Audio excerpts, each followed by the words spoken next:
Bueno, primero que todo, pues un saludo a todo el equipo del curso de Introducción a la Comunicación y digamos de toda esta dinámica que estamos haciendo desde el curso y obviamente apoyadas de todas las regiones con miras a fortalecer los procesos de aprendizaje, la permanencia y que obviamente ustedes se encuentren en lo que es nuestra propuesta académica y de gestión a nivel de proyección social y de investigación, pues es decir, las expectativas a lo que se busca en un ejercicio de formación como un comunicador social. Bueno, sobre un poco lo que la profesora Iliana ha hecho en la planificación del B-Learning, pues está este tema de la comunicación transformadora y pues quería como participar en ello, en tanto consideramos que es fundamental desde el inicio de su profesión, de su carrera, de su área de formación, tener claro en qué están involucrados y por qué nosotros hablamos de este tema de lo que es la comunicación transformadora. Básicamente el contexto está en que ustedes en ese primer curso de Introducción a la Comunicación, al terminar tengan un poco esa claridad.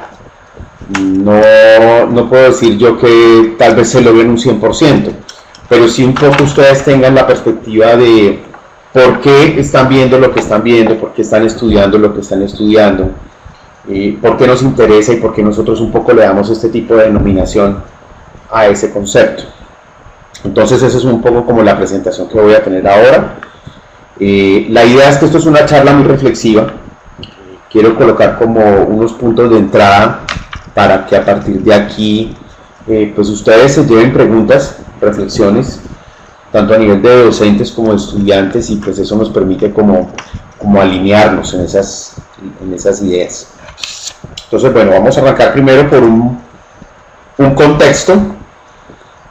Nosotros estamos ubicados, Colombia está ubicado en lo que puede ser América Latina, Latinoamérica, América del Sur, que de una u otra forma se conecta con los sures de todo el mundo, es decir, con lo que puede ser un África, con lo que puede ser India, con lo que puede ser la península árabe, todo este componente de lo que es el Medio Oriente, que de una u otra forma han sido países en los cuales pues suceden varias cosas, suceden cosas que han sido bastante complejas, que de una u otra forma, bueno, vemos unos niveles de desarrollo bastante importantes en países como India, países como Sudáfrica, los países del Mediterráneo europeo, los países del cono sur, nuestra Latinoamérica como tal, pero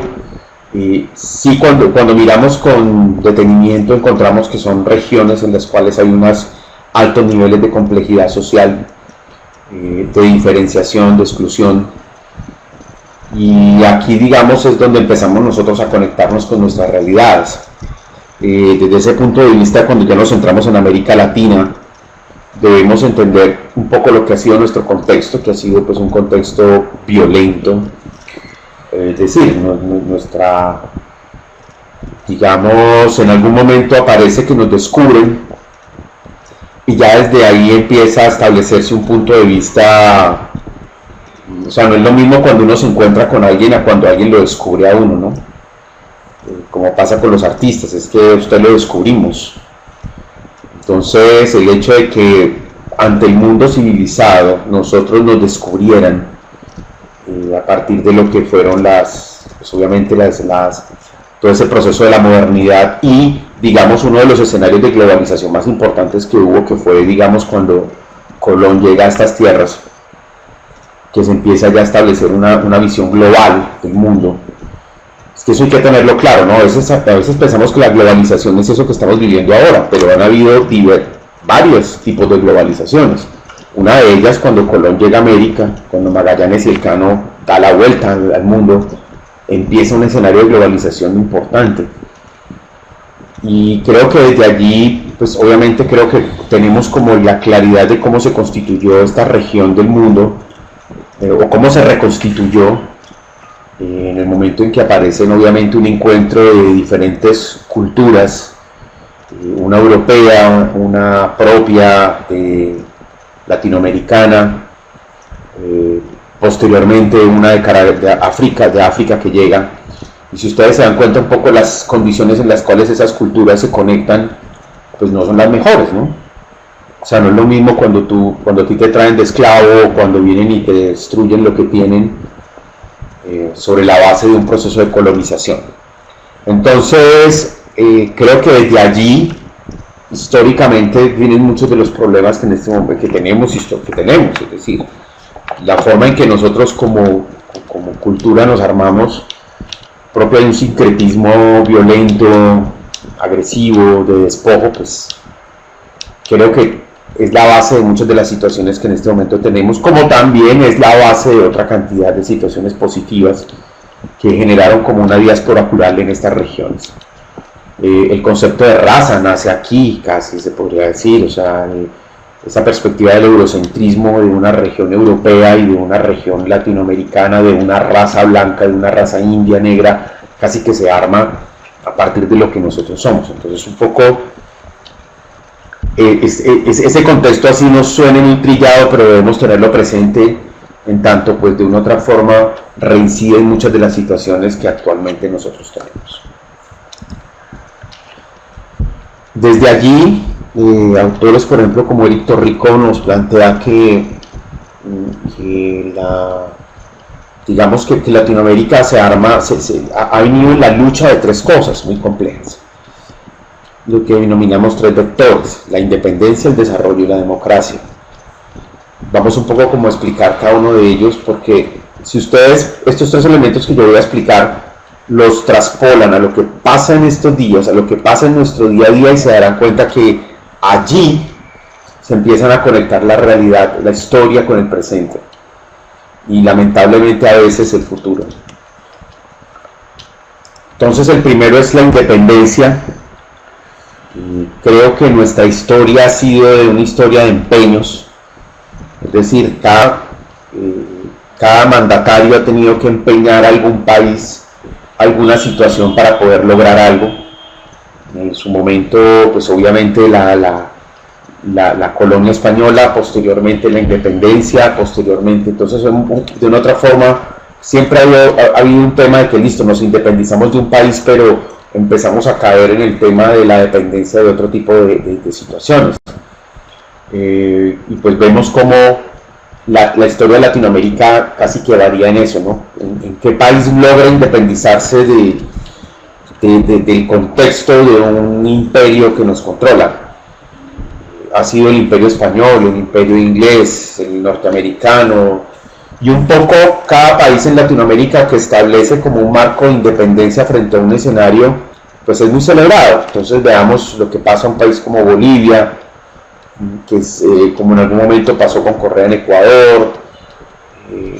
Esos son motivantes, ¿no? Porque en cierto modo es como esa posibilidad de que el país comience a sacudirse ya no tanto de una deuda cultural o social, sino de una deuda económica. Pues si tú estás completamente endeudado en un país, pues obviamente tus posibilidades de independencia son complejas. Miren lo que está pasando ahora con el tema del glifosato.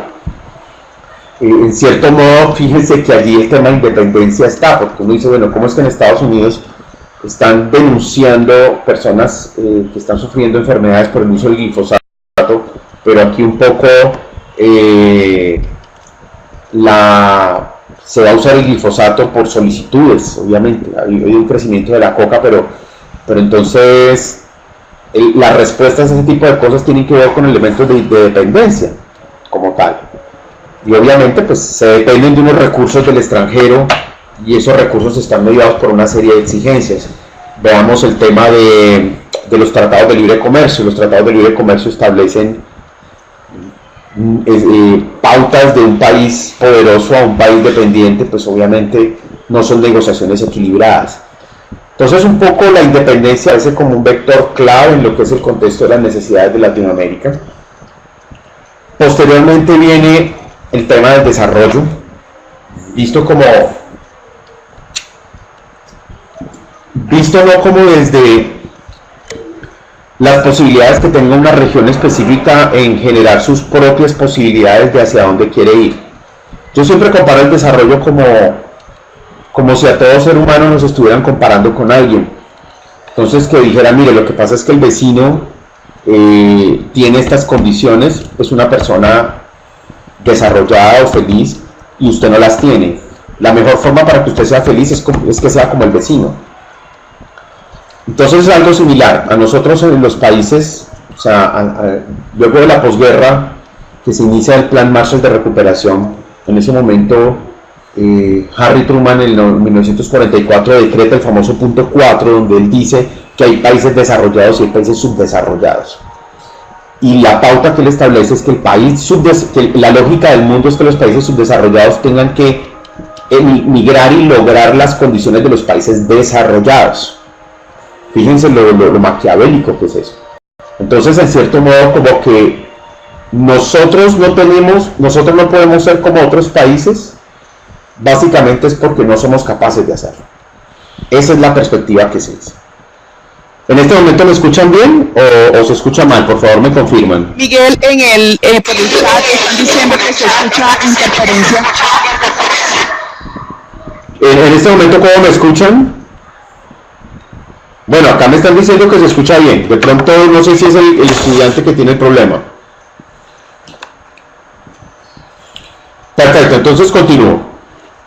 Entonces, miren, sucede que cuando se establece esa pauta del desarrollo, es decir, de que hay un país que es desarrollado y otros países que no, y que son subdesarrollados, lo que se establece es que esos países desarrollados nos tienen que dar las herramientas para nosotros poder serlo. Entonces, les coloco algunos ejemplos como estos. Uno de los índices que afectaba esos niveles del desarrollo era el tema, por ejemplo, del crecimiento demográfico. Y entonces se llegó al punto de decir que a nosotros en Latinoamérica o en los países que ellos llamaban subdesarrollados, tenían que darnos los controles para que no tuviéramos altas tasas de natalidad o tuviéramos mayores niveles de producción de alimentos para poder satisfacer las necesidades del mundo. O sea, eran unas cosas complejas. Fue una estructuración del mundo entre quienes son poderosos y quienes no. Desde ahí se deducen, que les recomiendo muchísimo, por ejemplo, leer sobre esa parte. O sea, en estos días que se celebró el tema de la toma del Palacio de la Moneda en Chile y el fallecimiento de Allende, lo que es la historia de un personaje que se llama Milton Friedman. Ahora les coloco ahí en el chat. Vale la pena revisar esto porque ahí es donde encontramos nosotros el esquema de cómo el control y la manipulación ha llegado a nuestras regiones. Milton Friedman es un personaje que forma un grupo de economistas en Chile y desde ahí se establecen todas las pautas de lo que es la estructura neoliberal del mundo. Y pues creo que cuando hablamos del neoliberalismo estamos hablando de libre competencia, estamos hablando de privatización de los servicios públicos, de los servicios sociales. Entonces, desde ahí empezamos a encontrar aspectos que son bastante complejos. Les convido a que se vean un material que se llama la doctrina del shock. Es un documental que está en YouTube y ahí ustedes pueden entender por qué pasó lo que pasó en Chile, por qué pasó lo que pasó en la guerra de las Malvinas, por qué el gobierno, la posición de los republicanos en los 80 con el mundo, por qué está pasando lo que está pasando ahora. Cuando ustedes leen eso, se ven ese documental, se entienden que todo lo que está pasando en el mundo no es algo esporádico ni espontáneo, sino que es completamente planificado, que es un control, manipulación de países con economías poderosas y obviamente países completamente dependentistas de ellos. Entonces, el desarrollo es un tema complejo en nuestras regiones. Creo que cada presidente llega y pues un poco la realidad del ciudadano es que le encuentran, que le dicen que Colombia es uno de los países más felices del mundo, si no estoy mal, creo que es el país más feliz del mundo, que nuestras variables macroeconómicas están excelentes, que nos encontramos con estas lógicas como de que, exacto, los Chicago Boys, o sea, 25 economistas que se formaron en la Universidad de Chicago y que hicieron lo que hicieron en Chile. Nos encontramos con lógicas como es estas, o sea, Brasil está haciendo el Mundial de Fútbol y está haciendo los Juegos Olímpicos, pero completamente sumidos en una crisis social, política devastadora, pero ante el mundo pues se está moviendo los millones de dólares que se están moviendo por la venta de camisetas por jugadores de fútbol y la gente muriéndose de hambre. Entonces, frente a ese tipo de situaciones y esos tipos de desigualdades, eso es la perspectiva del desarrollo de nuestra región y de nuestros países. El tercer vector que encontramos nosotros es el vector, bueno, aquí tenía unas gráficas donde aparece todo el tema. Juan David, si quieres terminamos y conversamos, ¿te parece?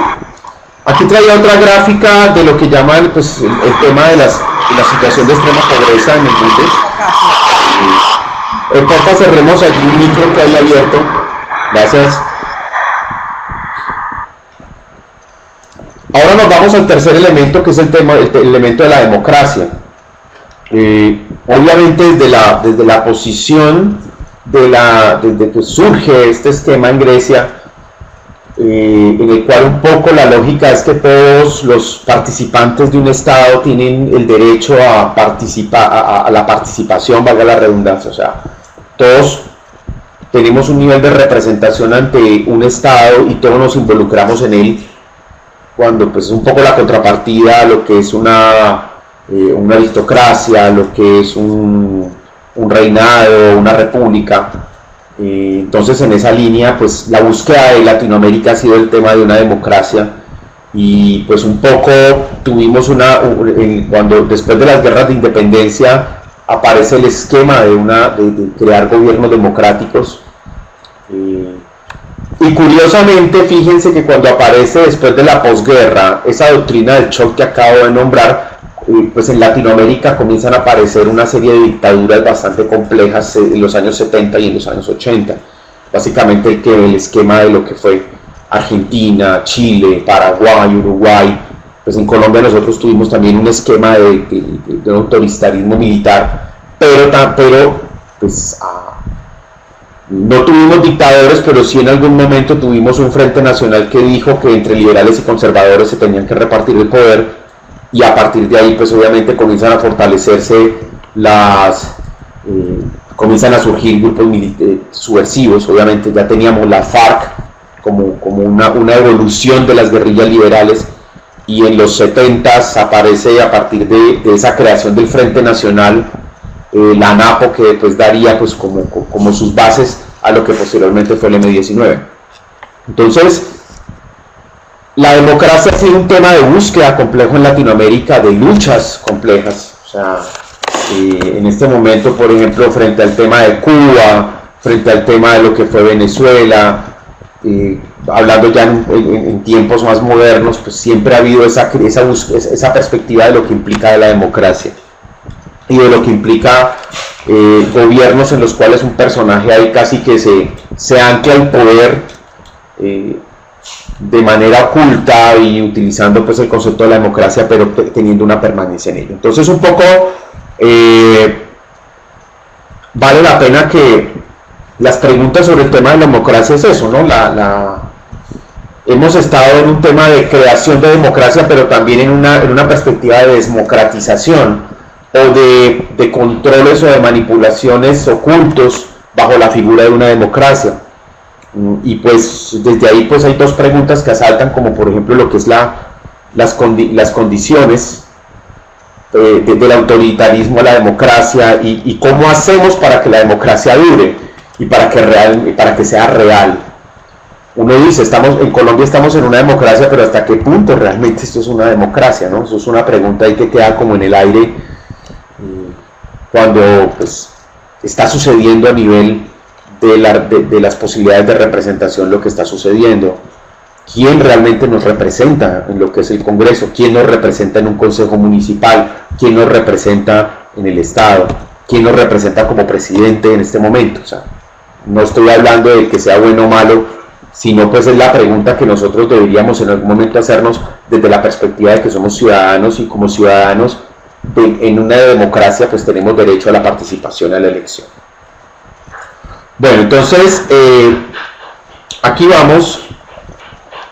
Sobre este contexto aparece la comunicación. Somos comunicadores y pues ustedes de pronto dirán, bueno, ¿y en qué momento como que conectamos todo esto que estamos diciendo con lo que somos? Primero quiero preguntar si ese primer contexto quedó claro. Agradecería, me dicen, si alguien me dice que está más perdido, pues vemos qué hacemos y cómo nos encontramos. Agradezco pues allí. Bueno, Juan David dice que está perdido, entonces ahorita tratamos de encontrar.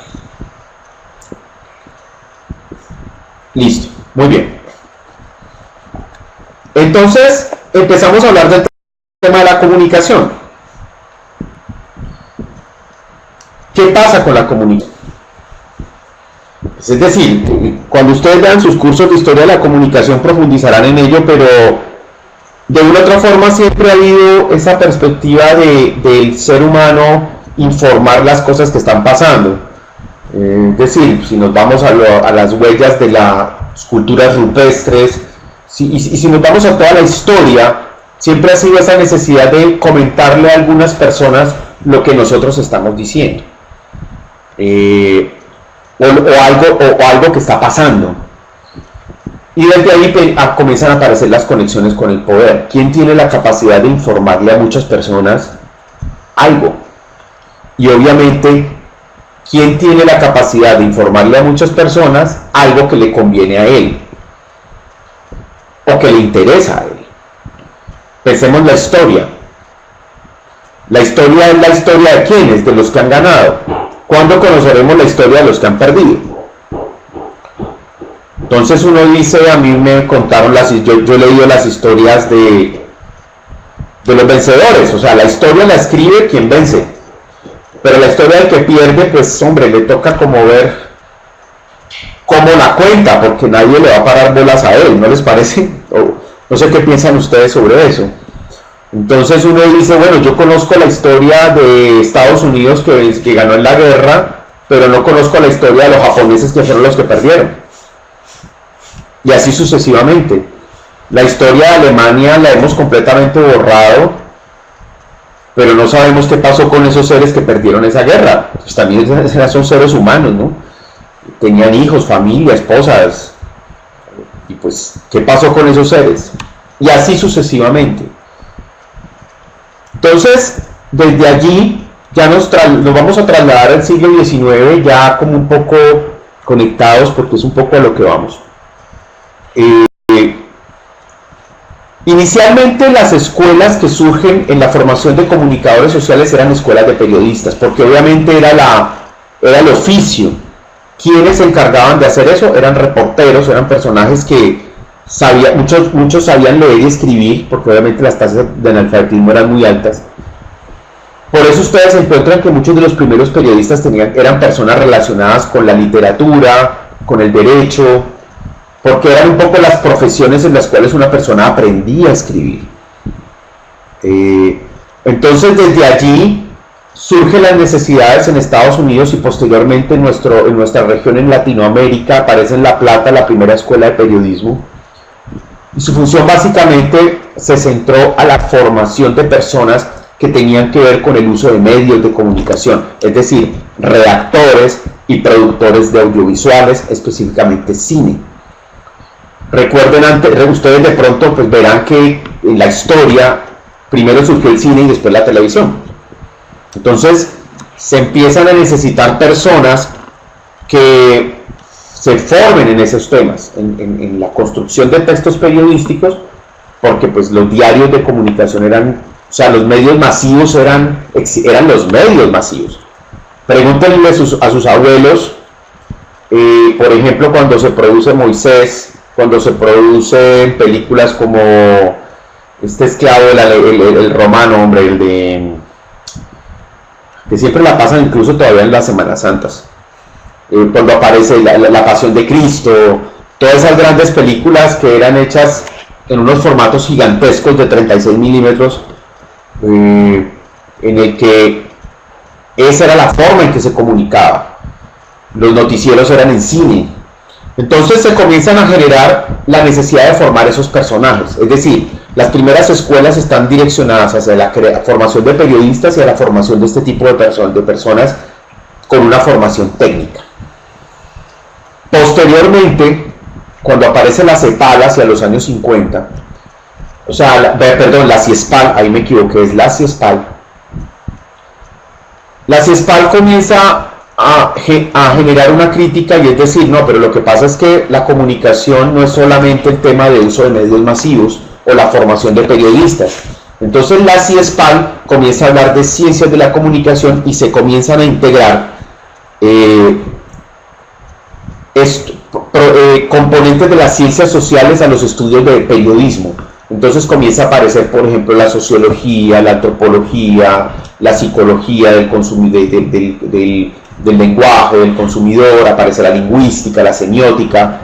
Entonces ya se empieza a hablar de la necesidad de formar una persona en otro componente que tiene que ver más con la comunicación. Entonces, a partir de allí, estamos hablando de años 50, cercanos a 60, aparecen ya las escuelas de las ciencias de la comunicación, donde ya empieza a formarse un personaje que no tanto es un productor o un técnico en periodismo, sino una visión, es una persona que tiene una visión más global de la comunicación. O sea, él ya aprende de que la comunicación no es solamente escribir una noticia, sino que la comunicación también implica otras cosas, como involucrarse en procesos sociales y que la comunicación es algo diario, es algo cotidiano, que todos lo usamos, que lo podemos utilizar para manipular, etcétera, etcétera.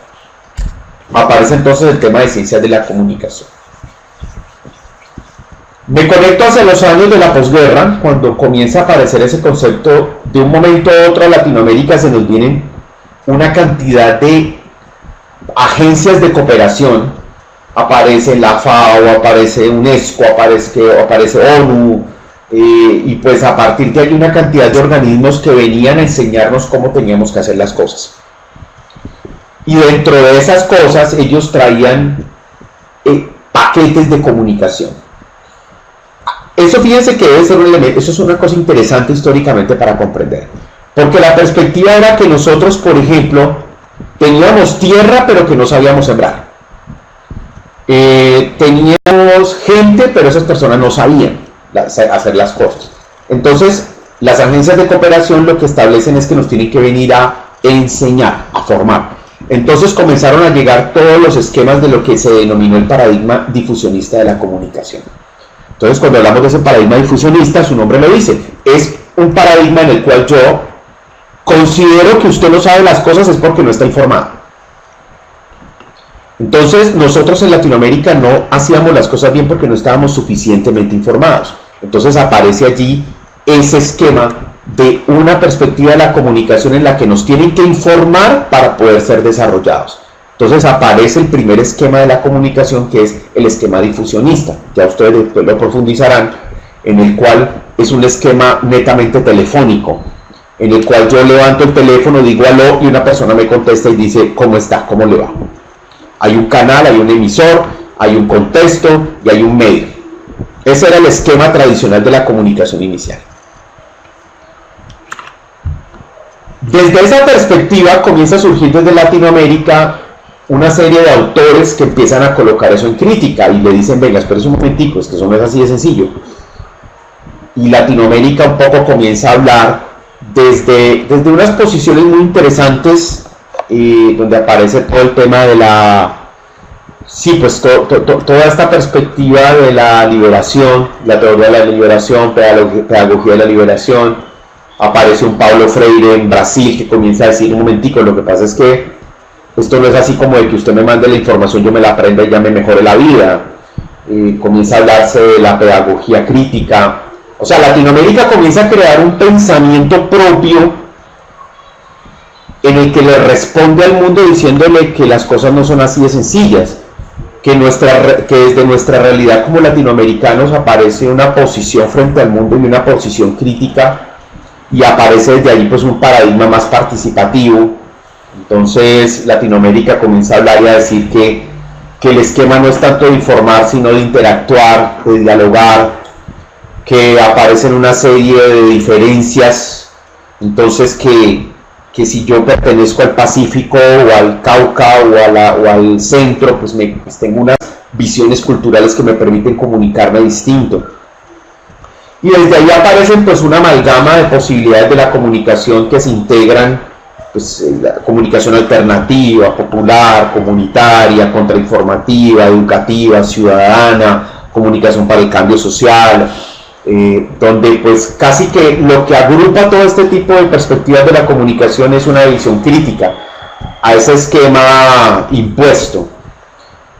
Y todo eso surge de Latinoamérica y un poco comienza a contagiar esas otras latitudes del sur global, a África, se conecta Indonesia, China, Australia, y comienzan a aparecer, el mismo Estados Unidos se da cuenta de que la cosa también hay que pensarla de otra forma, no es solamente el esquema informativo y no más.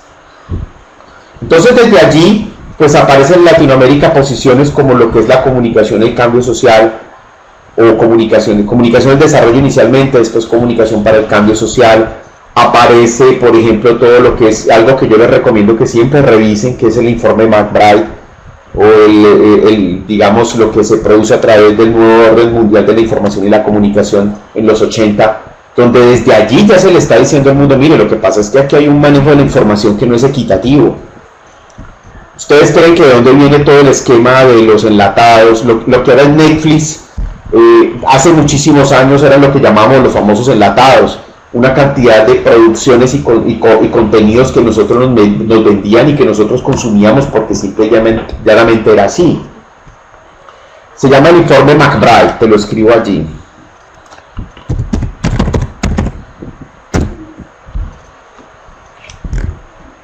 Después aparece el tema de la comunicación y el cambio social hacia los 90, donde un poco ya se habla de cómo la comunicación puede empezar a generar modificaciones en las culturas, en las sociedades. Este esquema también tuvo muchas críticas al final, porque un poco eran una serie más de experiencias conectadas, pero no había como una construcción teórica firme de todo el campo. Posteriormente, ya a inicios de lo que es el siglo XXI, se comienza a hablar de lo que es el tema de la decolonialidad, lo que por ejemplo en Ecuador y Bolivia ha tenido una posición muy fuerte, que es el tema del buen vivir. Pues esto pues es una literatura que ustedes poco a poco irán como avanzando, pero lo que yo quiero decirles con esto es que todo esto agrupa una perspectiva crítica de la comunicación. Nos encontramos ya en lo que es el año esta década, segunda década del siglo XXI, con todo lo que es la emergencia, cuando aparece la primavera árabe, cuando aparecen todos estos movimientos en Brasil, o sea, donde ya aparece un surgimiento de los movimientos sociales que le dicen a la gente, mire, a mí no me importa si esto es difusionismo, el hecho es que a mí me están robando y yo ya me cansé de que me robaran, entonces esto va directamente para YouTube, esto directamente va para el Facebook, esto va para el Twitter, y me importa un carajo que piensen, yo digo esto, si está mal escrito, si está mal hecho, si el video se ve bien, me importa, yo lo mando.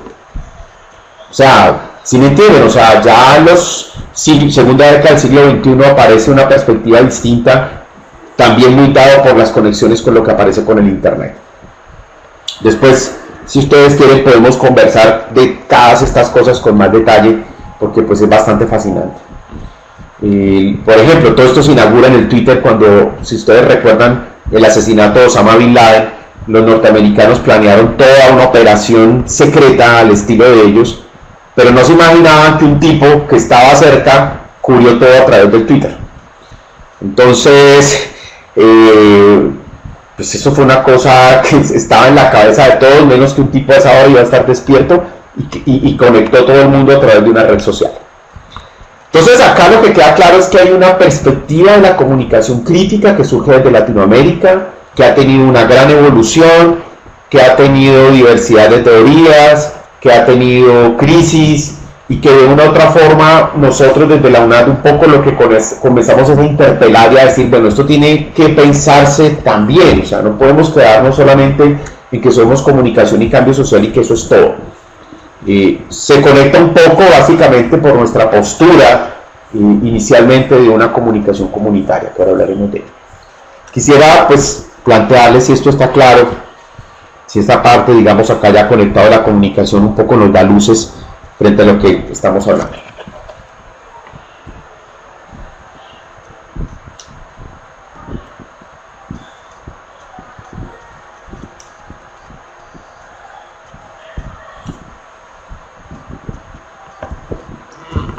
Listo, bueno, entonces aquí ya nos vamos. Bueno, ya creo que esto un poco lo hemos hablado. Voy a adelantar esta parte.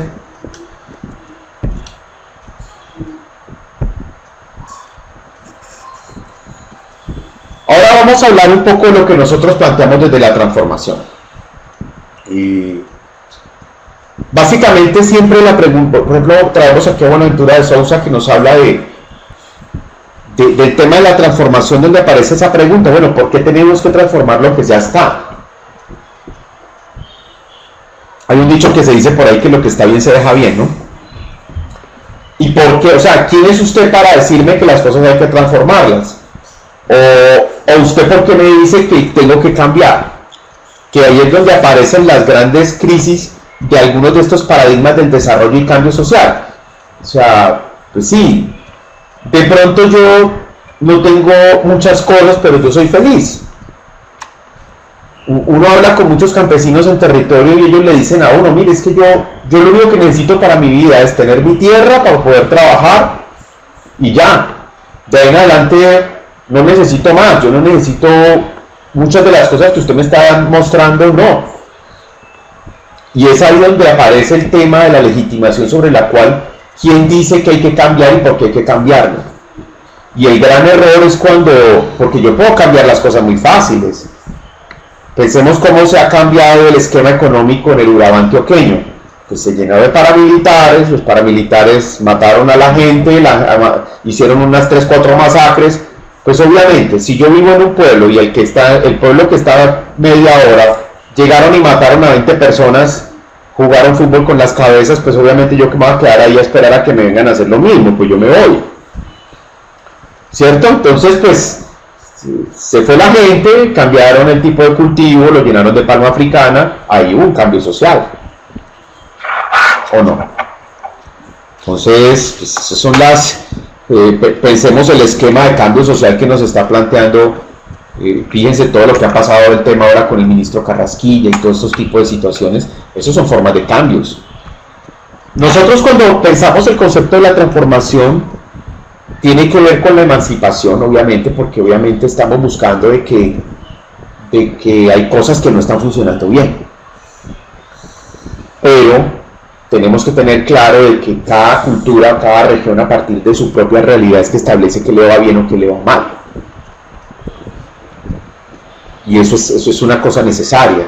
Ahorita, por ejemplo, si ustedes ven en lo que está pasando en el país con el tema de la erradicación, cuando hay personas que ya no quieren sembrar más coca, quieren hacer otra cosa, porque bueno, está bien, ellos priman y dicen, bueno, no hay tanto dinero, pero mi vida está tranquila.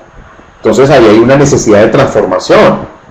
Transformo esa perspectiva del ingreso económico capitalista por una estabilidad y una vida un poco más sana y más clara y más tranquila.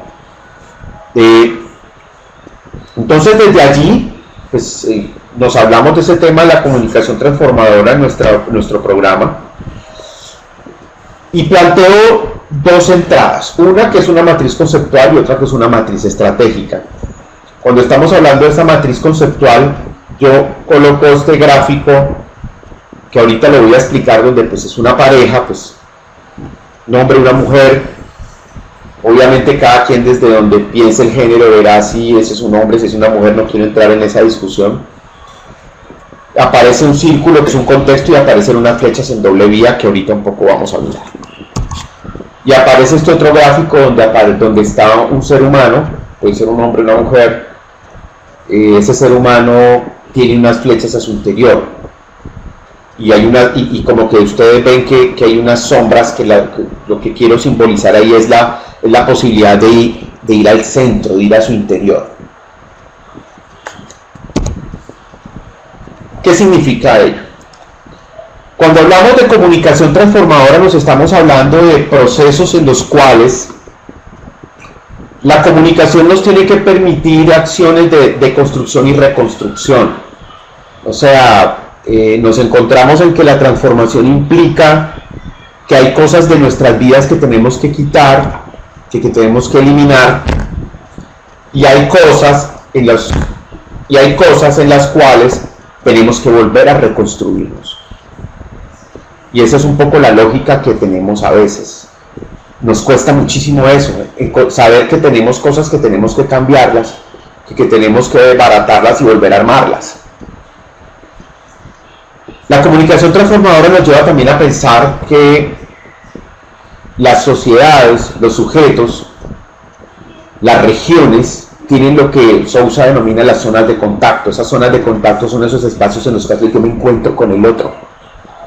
Yo coloco aquí pues el norte-sur, el oriente-occidente, es mi vecino, es el señor que está al lado de mi vehículo, es el señor con el que yo voy caminando y se me acerca, es la red social en la cual yo me contacto. Entonces, fíjense cómo comprender que ese otro tiene un espacio y que si yo me voy a relacionar con él para un escenario de transformación, tengo que respetar ese espacio de él como sujeto. Entonces, ¿por qué si tú me insultas yo te respondo? Pues porque siento que me estás violando mi zona de contacto y mi zona en la cual yo me siento protegido. Si yo entro y rompo una ventana en una casa, pues obviamente esa persona va a proteger esa zona de contacto. Otro elemento fundamental de la comunicación transformadora es la relación entre lo que es la práctica y lo que es el saber. El respetarme que yo como persona no soy una tabla rasa, que tengo una serie de conocimientos y que tengo una serie de acciones que me potencian como ser humano, como sujeto en acción, como sujeto comunicante.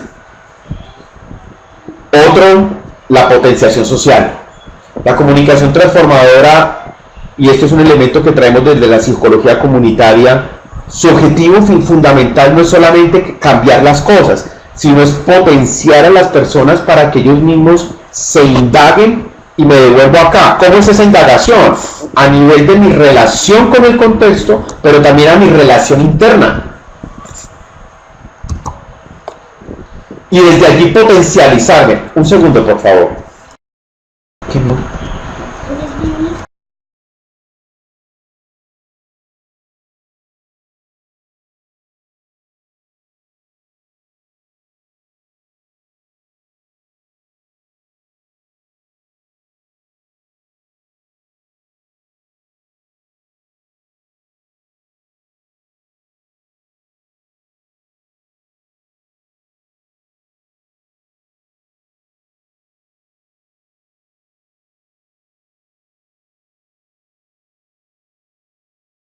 Los estudiantes que están haciendo sus participaciones por el chat, al final les vamos a dar un espacio, dicen sus preguntas.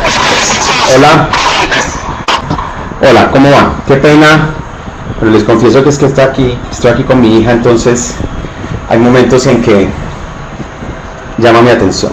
Bueno, entonces regresando a eso, estábamos hablando de la potenciación, de que un eje fundamental de la construcción, de la comunicación transformadora es que las personas se potencien como seres, en lo que son, y se potencien ojalá en acciones positivas. Desde allí entonces eso es lo que nosotros movilizamos. La comunicación transformadora pretende que la gente no cambie en sí misma porque sí, sino porque considere que eso es lo mejor para sí mismo. Otro aspecto fundamental de la comunicación transformadora es el tema de la conjugación de fuerzas, que es una idea que yo tengo en la cual, no sé si ustedes recuerdan lo que es el tema de la fuerza centrífuga y la fuerza centrípeta, que va hacia afuera, centrípeta va hacia el centro. Entonces es esa perspectiva de la comunicación que tiene que operar hacia la exterioridad, hacia el que está fuera, a mi contexto, con quienes me relaciono, pero también pensando en mí. Y si yo soy un sujeto de la comunicación, pues ¿cómo pretendo que el mundo cambie o que el mundo tenga mejores actitudes si mi actitud propia no es? O sea, la transformación también va a mi ser como tal, a pensarme cómo hablo, cómo escucho, cómo construyo, cómo opino, y ahí es donde me parece a mí que está la apuesta fundamental. A veces pensamos en hacer los grandes cambios de la sociedad, pero también cómo estoy yo parado ahí. O sea, cómo me veo yo, me devuelvo esta gráfica, cómo estoy yo. Y aquí yo no estoy hablando de religión, no estoy hablando de espiritualidad, no, estoy hablando de un sujeto que actúa y que está en un contexto sociocultural y político y cómo dialoga consigo mismo. ¿Cómo son sus silencios? En este momento, por ejemplo, hay una teoría muy importante sobre el silencio. ¿Qué implica el silencio? El silencio también es comunicación, ¿no? Seguimos con el tema de la ecología de la comunicación.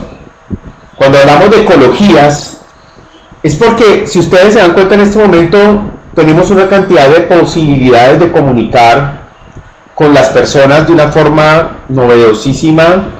Antes, por ejemplo, recordemos nuestras abuelas cómo eran los espacios de interacción, sentarnos a conversar en una sala o un café, o sea, espacios donde ya estaba legitimado que nos encontráramos a conversar. Ahorita, pues obviamente, pues tenemos WhatsApp, tenemos redes sociales, muchas personas usan más el WhatsApp incluso que el mismo teléfono para comunicarse, y es más, ya el teléfono casi que ni se usa para llamar como tal. Entonces, esa ecología de la comunicación nos integra a otro tipo de ecologías de sujetos, porque nos estamos encontrando con personas que en este momento asumen masculinidades, asumen feminidad, asumen género, asumen su cuerpo, asumen su cultura, ya el estándar de hombre y mujer es distinto, las familias, ya yo no puedo hablar de un esquema de familia tradicional, como se decía antes. Ahorita una persona que tiene su perro, esa es su familia, una mujer que adopta un niño es su familia. Entonces ya nos estamos encontrando con otro tipo de cosas, y no estoy diciendo buenas o malas, pero es la realidad que tenemos, de saberes. Entonces ya la institucionalidad de la escuela, de la institución educativa tradicional, ya entra también en crisis, de reconocimientos. Entonces yo me reconozco como ¿qué? ¿Yo qué soy en este momento, en este mundo? Pertenezco a una etnia, pertenezco a una raza, pertenezco a una cultura suburbana, pertenezco a ¿qué? ¿Dónde me veo yo ahí? De desarrollos. Entonces aparece la gente que dice, no, pues que a mí ya no me interesa eso. Fíjense que esa crisis que dicen de los famosos millennials, que dicen así de una manera hasta muy olímpica, es que ellos ya no quieren trabajar, ya no quieren, no, yo no creo que eso sea tan complejo, tan simple. Son personas que están viendo que su desarrollo ya no está en un esquema de que yo tengo que trabajar toda la vida para disfrutar al final una maravillosa pensión. Entonces ellos dicen, no, pues vivo la vida de otra forma. De sexualidades, un poco lo que hablabas ahora, de políticas, ya vemos que hay personas que tienen otra perspectiva de la política, e incluso también el tema de la ideología. Entonces, en cierto modo, allí la comunicación transformadora también empieza a abrirse y a expandir sus horizontes, a decirse, bueno, es que el tema aquí no puede ser tan ideológico, como en algún momento se pensó, de que la comunicación comunitaria no podía hablar con los medios masivos de comunicación, o que la comunicación organizacional era como una cosa, era pecado que un comunicador desde el área social hablara de eso, o que un comunicador organizacional se metiera a trabajar con comunidades o con periodismo. Es decir, la comunicación transformadora rompe todos esos esquemas, porque está pensada en sí misma. No es una comunicación que está pensada para, o de, o como, o con. Y ahí es donde también nosotros, incluso como profesionales, tenemos que empezar a desmontarnos esquemas. A veces, y es una crítica a la comunicación misma que yo hago, consideramos que como que hay unos paradigmas que no se pueden romper. Entonces consideramos que lo latinoamericano, por ser latinoamericano, ya es perfecto, y que lo norteamericano, porque simple y llanamente norteamericano, es malo. O que quienes piensan en ciertas áreas de la comunicación como los medios de comunicación, esos están equivocados, y eso no es así. Eso no es así. O sea, la comunicación transformadora va a esa otra línea donde sobrepasa esas ecologías, o ese dogmatismo que considero yo que, bueno, tuvo su sustento en algún momento, pero que me parece que ahorita ya las fronteras están muy rotas para quedarnos en esos niveles de radicalismo. Cuando nosotros hablamos de la UNAD, hablamos de las siguientes matrices estratégicas.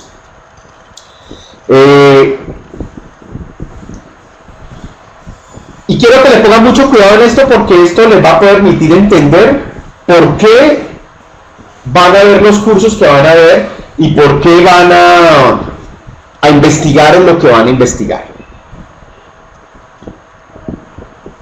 La comunicación transformadora se basa en una matriz intermetodológica que yo llamo matriz estratégica, conformada por 3 elementos: la cultura, las tecnologías y el enfoque crítico de la comunicación. Es decir, aquí ya estoy hablando yo del programa de comunicación social de la UNAD. Inicialmente es un programa que surge con una perspectiva de la comunicación comunitaria hacia 1994. Posteriormente, por el tema de acreditaciones, de movilidad, de denominaciones, se asume que no puede existir comunicación comunitaria, sino comunicación social como tal. Y desde allí, digamos que trae esa herencia y se arma en esa matriz intermetodológica que les voy a explicar. Recuerden, cultura, tecnologías y enfoque crítico. Entonces, la primera es la cultura. ¿Qué nos dice la comunicación y la cultura? De que una persona, por su misma esencia de ser humano, ya es comunicante. Ya un ser humano como tal comunica. Porque soy parte de un proceso cultural. La cultura como tal, en su esencia, nos comunica. Entonces yo no tengo que estar hablando por un micrófono o un medio de comunicación. Entonces la comunicación, el hecho, cada uno de ustedes, mírense en su contexto donde está y se da cuenta que tiene una forma de hablar, una forma de relacionarse, tiene una serie de ideologías, de pensamientos, de dichos, de costumbres que lo hacen como tal el que usted sea. Es así de sencillo. Así nosotros querramos ser algo distinto, tenemos como se dice, un background cultural que es el que nos da la base. Si nos quitan eso, pues hombre, ¿qué implica? Entonces, allí encontramos que hay una construcción de sentido desde las interacciones sociales y las producciones del ser humano y la comunidad. Pues esto lo estudiarán ustedes con Jesús Martín Barbero, que fue la persona que de los estudios culturales aquí en nuestro país trajo y fortaleció muchísimo esa dinámica. ¿Cuáles son las tácticas que nosotros utilizamos para trabajar el tema de lo cultural aquí? La sublínea de investigación en redes sociales. O sea, redes sociales lo que hace es ir a las regiones a ver cómo la gente está generando procesos de comunicación con ese componente regional. Tenemos ahí el diplomado en profundización y construcción de redes y comunicación. ¿Y cuál es la esencia de la cultura en la UNAD? La región. Por eso ustedes escuchan ese componente de la región tan fundamental. Nosotros lo llamamos que la región, está el concepto de territorio, y ya cuando estamos hablando de tecnologías, estamos formando un sujeto, un comunicador social, que en este momento también se integra a otro territorio que es el ciberespacio. O sea, ya estamos hablando de un personaje que tiene la capacidad de, como dice Nicole, de aprovechar esa pluralidad, pero darnos cuenta que esa pluralidad ya no es solamente física o análoga, sino que también está en lo digital. Entonces ya saben, la primera matriz estratégica, el primer componente es la cultura, y hay unas tácticas que son la sublínea de investigación en redes sociales y el diplomado en profundización de construcción de redes y comunicación, y el contexto. Por eso ustedes van a ver que en todos los cursos de ustedes les van a preguntar, allá donde usted vive, por favor, vaya y consulte tal cosa, vaya y busque el caso, vaya y busque la organización, vaya, hable con la emisora comunitaria, porque lo que nos interesa es eso, que usted no se salga del espacio donde está. Eso es lo que lo hace diferente y lo que lo hace bonito. No me interesa que usted venga y me diga qué pasa con las emisoras en Bogotá, Cali, Medellín. Pues si usted vive en esas regiones, sí, pero si usted vive en Yopal, en Riohacha, si vive en El Bordo, Si vive en Arauca, pues ¿para qué me va a hablar de Bogotá? Hábleme de lo que usted tiene ahí al frente. Siguiente componente de la matriz, el enfoque, que es la comunicación crítica, que nos habla de la comunicación como construcción de sentido. La acción comunicativa en transformación y la potenciación comunitaria. Tiene unas tácticas que cuáles son, la sublínea en investigación, en comunicación y desarrollo. Es decir, la investigación nos permite a nosotros que las personas se fortalezcan en este componente de la comunicación crítica. Tercer componente de la matriz astrológica, las tecnologías. Cuando hablamos de tecnologías, es la tecnología como eje de formación y de movilización social. Aquí es donde ustedes se dan cuenta que nosotros utilizamos toda la formación en medios de comunicación con un sentido, y es cuál: que las personas contribuyan a estas tres cosas, que la radio, la prensa, el video, la televisión, los géneros periodísticos, la investigación, la proyección social, el desarrollo de proyectos, sea con el objetivo de que las cosas cambien. Entonces, las tecnologías que nos permiten a nosotros trascender el dispositivismo. En este momento, ¿ustedes creen que están parados al frente de un computador? Les hago esa pregunta.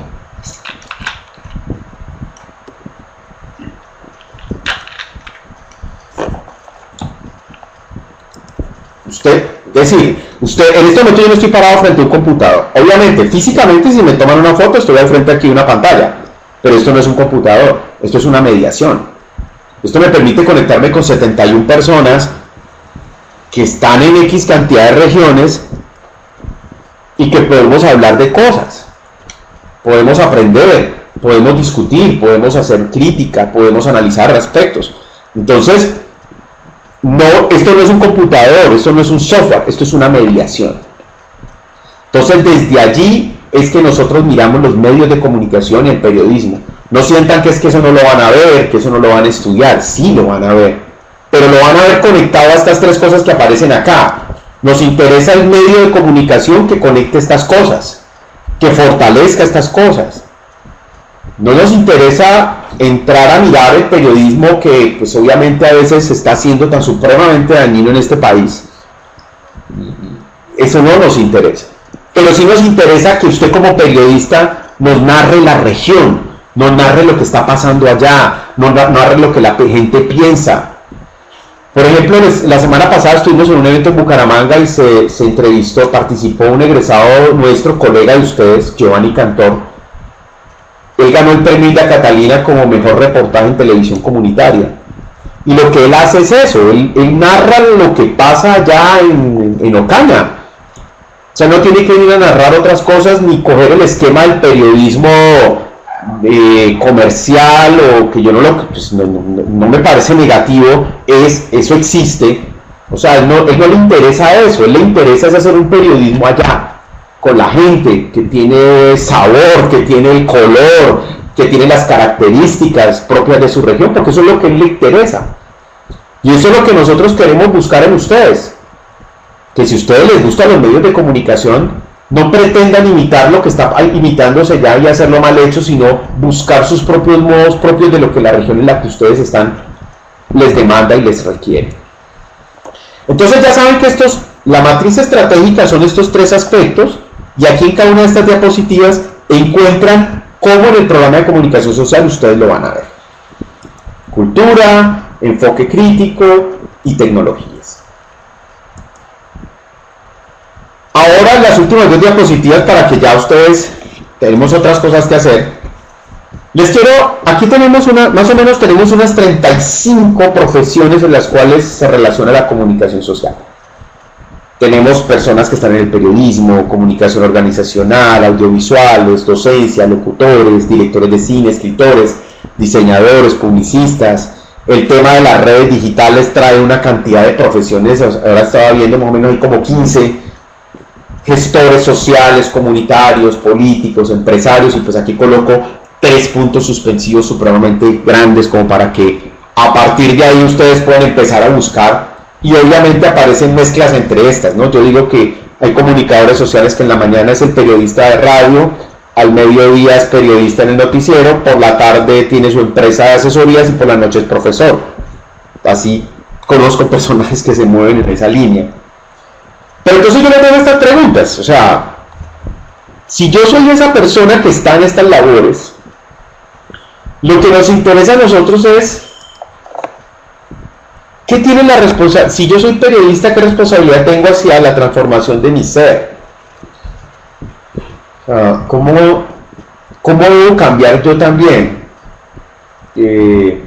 ¿Hasta qué punto tener la criticidad de darme cuenta si lo que yo estoy haciendo como ya toca en mi persona, ya toca mi realidad como sujeto? Hay una historia muy compleja de la realidad de la violencia en Colombia, que fue en Tacuelló cuando el Frente Ricardo Franco asesinó, que porque dijo que el movimiento guerrillero de Ricardo Franco tenía infiltrados, mataron como a 120 personas. Y hubo un periodista que llamaron para que cubriera eso. Y pues ahí siempre la crítica que al tipo le han hecho es esa: bueno, usted debió pensar como periodista, debió haber pensado como sujeto que sabía que iban a matar a toda esa cantidad de personas, y usted se limitó a informar a todos los medios de comunicación que lo tenían contratado la noticia. Entonces está esa situación. Y la otra pregunta es: ¿qué responsabilidad tengo hacia la transformación de mi entorno? Si yo soy comunicador social, ¿cuál va a ser mi labor frente a ello? Son preguntas que les dejo. O sea, no es para que la respondamos ahora. Quiero que cada uno de ustedes se lleve esa idea. Bueno, la responsabilidad consigo mismo y la responsabilidad con el que está. Cómo hablo, cómo me expreso, cómo escribo, cómo manejo mis redes sociales. Si yo me estoy formando como comunicador, entonces yo esos mensajes que veo en redes sociales, ¿cómo debo actuar? ¿Como el sujeto que se ve ofendido o como ya un profesional que de pronto tiene un conocimiento de lo que está pasando allí? Cuando me veo una película, cuando construyo un material, cuando escribo una noticia, cuando me relaciono con los que están a mi lado, cuando escucho. Miren lo complejo que es eso, cuando escucho. A veces nosotros no escuchamos y como profesionales menos. A veces nos cuesta mucho guardar silencio. Les dejo esa palabra, investíguenla, el silencio. Bueno, pues hay historia muy famosa, el silencio de los inocentes, pero el silencio. ¿Cuántas veces nosotros no valdría la pena haber guardado silencio antes de reaccionar? Entonces, son preguntas que les dejo sobre lo que es esto. Un poco lo que he querido aquí es llevarlos a pensar algunas ideas de lo que entendemos nosotros como comunicación transformadora. Es algo que está en construcción todavía. No lo hemos terminado, porque es construir una idea y que las personas nos conectemos en esa idea y que la volvamos propia y sea nuestra. Por eso es tan clave en ese curso de introducción que ustedes comiencen a pensar eso, para que un poco se den cuenta de qué es lo que van a encontrar aquí en este programa de comunicación social. Entonces, pues eso era. Pensé que me iba a demorar menos, profesora Iliana, pero aquí nos encarretamos con el tema. Yo dejo hasta acá. Espero no los haya aburrido. Y pues que esto les sirva muchísimo tanto a ustedes como profesionales como ustedes como seres humanos, ¿no? Porque en el fondo lo que buscamos nosotros es que ustedes salgan de aquí como profesionales, pero decir que ante todo nuestra responsabilidad como programa y como personas, como universidad, es con seres humanos. Entonces, no sé, profesora Iliana, ya muchas gracias. Bueno, muchísimas gracias. Vamos a aprovechar este espacio, no te nos desconectes, porque aquí hay unas preguntitas, Miguel. hay varios estudiantes que querían participar. No sé si aquí en el José Acevedo quieren hacer una pregunta. Lunita desde Ibagué. Tenemos también estudiantes en Pasto con el profesor Juan Dávila. Tenemos en Fusagasugá con Ana Mónica. Y pues una de las preguntas que hay ya es nuestra practicante Angie, quien estuvo transcribiendo un poco las reflexiones que ustedes iban haciendo, se las vamos a transmitir a nuestro líder nacional para que podamos hacer una conclusión. Listo, profe. Una de las preguntas que tienen los estudiantes es, ¿en Colombia existe un periodista de guerra? Hola, bueno, muchas gracias. Pues mira, sí, de una u otra forma el periodismo como tal, pues ustedes de pronto si se han dado cuenta ahora hay una tensión muy fuerte frente al tema de la formación de periodistas, porque digamos que la Corte Constitucional en algún momento dijo que el ejercicio del periodismo, o sea, que una persona se asignara como tal periodista y que le diera una tarjeta profesional iba en contra del derecho a la información. Entonces, en cierto modo, el periodismo tiene un elemento de oficio, o sea, de labor, pero obviamente ya por todo el esquema de formación pues tiene un elemento de estudio y de campo como tal, como parte de lo que es la comunicación social. Pues ahí entran debates, unos dicen que sí, unos dicen que no, pero pues no voy a entrar en ello. Entonces sobre esa base hay una serie de especificidades del periodismo, acorde digamos a algunos campos de la sociedad. Entonces por eso te encuentras personas que están relacionadas con el deporte, personas que están relacionadas con la economía, personas que están relacionadas con la farándula, personas que están relacionadas con el tema de la guerra.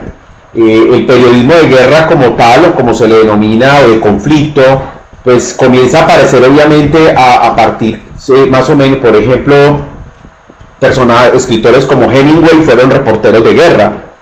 Es decir, personajes que Truman Capote, por ejemplo, estuvo vinculado a guerras, y en el sentido de que comienza a aparecer un personaje que los conflictos necesitan empezar a ser comunicados.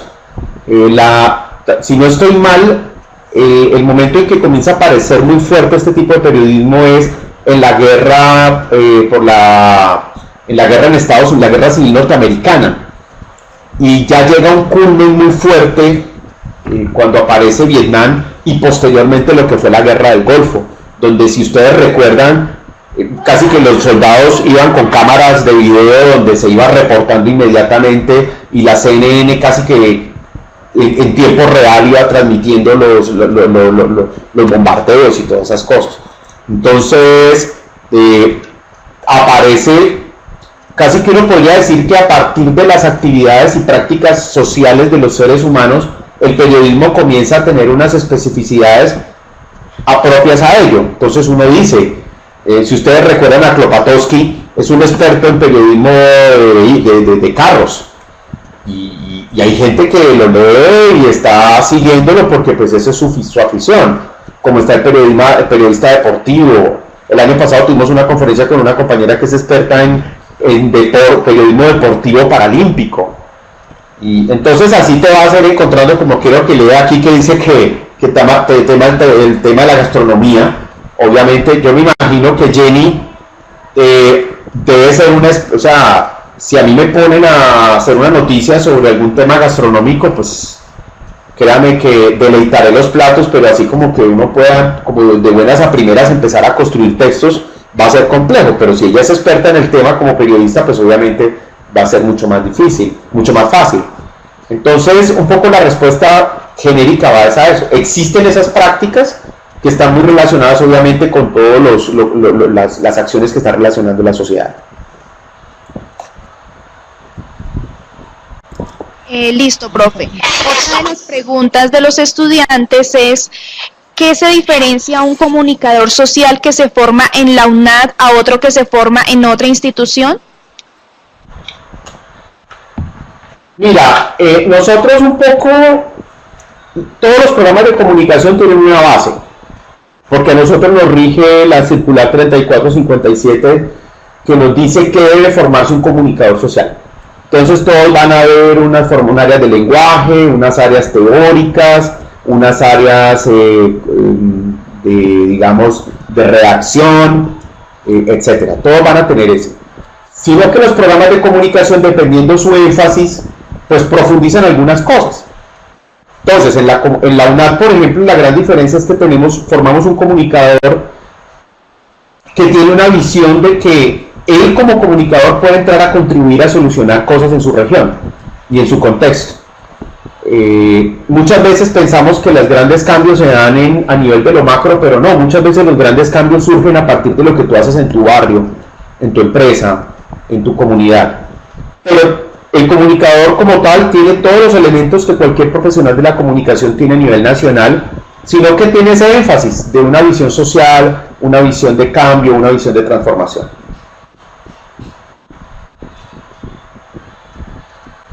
Listo, profe. Otra de las preguntas es, ¿cuáles son las características que nos dan esa esencia que tiene el comunicador social? ¿Pero sería de la UNAD o en general? En general. Bueno, yo siento que nosotros como comunicadores manejamos el lenguaje, es decir, tenemos la capacidad para, pues es decir, si nos vamos a dedicar al periodismo, pues a tener lo que es el ejercicio de la construcción de los géneros periodísticos. Si nos vamos a dedicar a la parte audiovisual, pues todo el tema de los lenguajes. Si nos vamos a dedicar a la docencia, es decir, el comunicador social tenemos que darnos cuenta que somos una profesión que está en toda parte. Un poco depende de nosotros mismos validar esa importancia. Digamos, hay contextos donde el comunicador puede ser cualquiera, pero yo les coloco un ejemplo de un egresado nuestro. Él trabaja en Yopal y en este momento él tiene una fundación que está generando proyectos a nivel nacional e internacional muy grandes. Él estuvo con nosotros en un evento y él me dice a mí que sus colegas que se quedaron de periodistas siguen de periodistas. Él decidió dejar de ser periodista y meterse en otro campo de la comunicación, que es la gestión social, que es la gestión de proyectos, y en este momento está en una condición social económica muy diferente. Entonces, yo creo que a nosotros lo que nos hace es eso, la capacidad del manejo de los lenguajes, pero también la capacidad como comunicadores de que como que nos gusta meternos en muchas cosas, y que tenemos una capacidad de hacer muchas cosas, y de estar en muchos escenarios. Ya un poco, como digo yo, depende de cada quien cómo se ve en el campo, ¿no? Cómo ven sus aspiraciones, sus expectativas frente a lo que quiere hacer. Para terminar, tenemos la última pregunta que nos la envían de cómo debería responder un comunicador social frente a las expectativas de la región. Yo pienso que la forma es respetando la región, es decir, respetando lo que como tal dicta la tradición, los ancestros. Es decir, nosotros precisamente cuando buscamos la virtualidad es porque no nos interesa que usted se salga de donde está, nos interesa que usted potencie esa región a partir de lo que sabe. Entonces, por ejemplo, les colocaba el caso de nuestro egresado. Él se forma en la UNAD y se da cuenta que ser periodista en esa región era una cosa, él iba a perder una gran posibilidad de cosas que él podía hacer, porque la aprendió con nosotros. Entonces él decide seguir siendo periodista, pero crea una fundación, una ONG que empieza a trabajar por el tema medioambiental y encuentra allí unas posibilidades muy diferentes sin necesidad de salirse de su región y comienza a volverse un actor de cambio en esa región. Les coloco otro ejemplo. Egresadas nuestras en este momento en Cali están planteando proyectos para que a través de la cultura ciudadana, a través de las mesas de construcción de cultura ciudadana, los barrios comiencen a pensar qué es lo mejor para ellos. Es que cuando hablamos de región, miren, no solamente estamos hablando, por eso les decía, no estamos hablando del municipio, del territorio, no, es el espacio. Por ejemplo, ese caso de las colegas en Cali, ellas se dan cuenta que cada barrio termina convirtiendo, cada localidad, cada comuna se convierte casi que es un territorio. y que ese territorio, uno que está al frente del otro, de la misma ciudad, pueden ser completamente distintos, y que la mejor forma es ¿cuál? Pues que ellos mismos definan qué es lo que necesitan para mejorar la convivencia. Bien, fíjense lo interesante que eso es.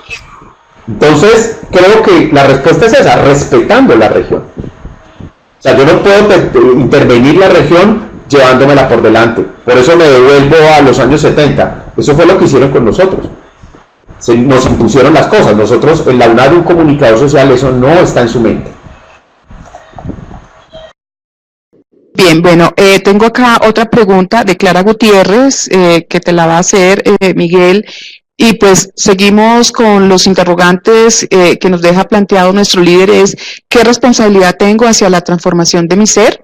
Y además, ¿qué responsabilidad tengo hacia la transformación de mi entorno? Clara. Muchas gracias, profe. Profe Miguel, una pregunta. ¿A qué se debe que los comunicadores sociales hoy en día han perdido tanto la ética y el profesionalismo en tanto entrevistas como en dar una noticia?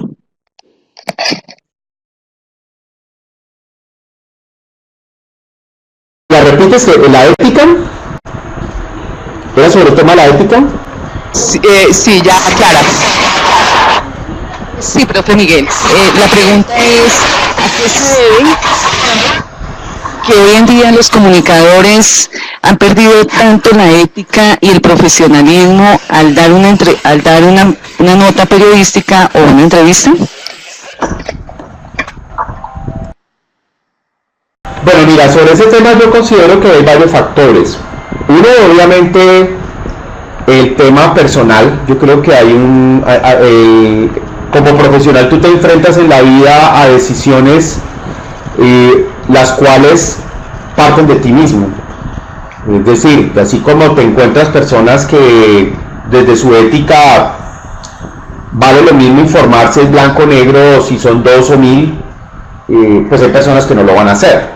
Y hay personas que sobre ello colocan sus principios. Y hay varias películas sobre el tema del periodismo, que incluso hay una, por ejemplo, que se llama El Estado de la Verdad, State of Truth, está The Paper, bueno, y varias que un poco nos relatan eso, ¿no? Retratan la situación de periodistas enfrentados a decisiones. Entonces yo parto de ahí, o sea, hay una posición personal, o sea, ¿quién eres tú a la hora de tomar esa decisión de si lo vas a hacer o no lo vas a hacer?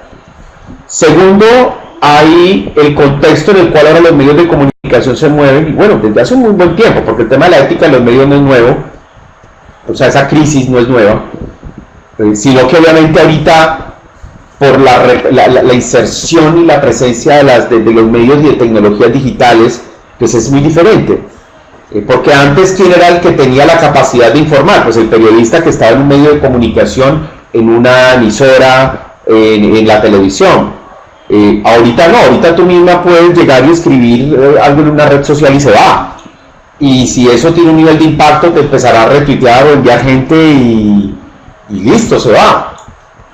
Ahorita, por ejemplo, estaba escuchando algo del tema de la rectificación de Petro, que él dice que es que le están obligando a rectificar un Twitter que él retuiteó. Entonces él dice, yo no lo puedo rectificar, ¿por qué? Porque es que eso no lo escribí yo, lo escribió otra persona, sino que yo lo retuiteé. Entonces miren cómo estas situaciones empiezan a tener ya unos bemoles, ¿no? Y unos sostenidos. Ah, pues sí, usted no lo escribió, pero lo retuiteó. Ah, pero es que usted me dijo que yo lo rectificara, pues yo no lo puedo hacer, porque técnicamente yo no lo hice. Entonces entra en un juego de idas y de venidas que son complejas. Yo siempre pienso que hay que asumirse como profesional y el periodista entra en una situación muy compleja. No crean que a veces es fácil criticar, pero son personas que pues están vinculados a empresas. En esas empresas ellos devengan un salario del cual vive su familia, y muchas veces esa persona entra en un juego del poder, de enfrentamientos políticos donde pues el personaje está en la mitad, y pues no todos los periodistas, es decir, es que la inmensa minoría de los periodistas son esos grandes poderosos que ustedes escuchan y que leemos y que vemos, pero el grueso de las salas de redacción son personas del común, de a pie, que obviamente no tienen esas grandes prebendas del periodista famoso con salarios estratosféricos, ¿no? Es un personaje que está en el día a día, y si nos vamos a las regiones con mayor razón, es un tipo que lo amenazan, que facilito lo asesinan, y sin ningún problema. Entonces allí es donde vale la pena nosotros pensar también, está bien el tema de la ética, pero también esa persona en qué condiciones muchas veces le toca hacer las cosas. No es que uno lo justifique, pero esos son factores que empiezan a entrar a jugar un papel determinante en cómo se está haciendo la profesión. Por eso ahorita hay unas demandas muy fuertes, pues hombre, si el periodista tuviera otras condiciones laborales, si tuviera otras condiciones para realizar su labor, si tuviera unas condiciones de seguridad, muchas cosas que de pronto vemos, pues no entrarían, no creo que no estarían siendo tan evidentes, y que obviamente son unos atentados a la ética, como puede estar pasando ahora.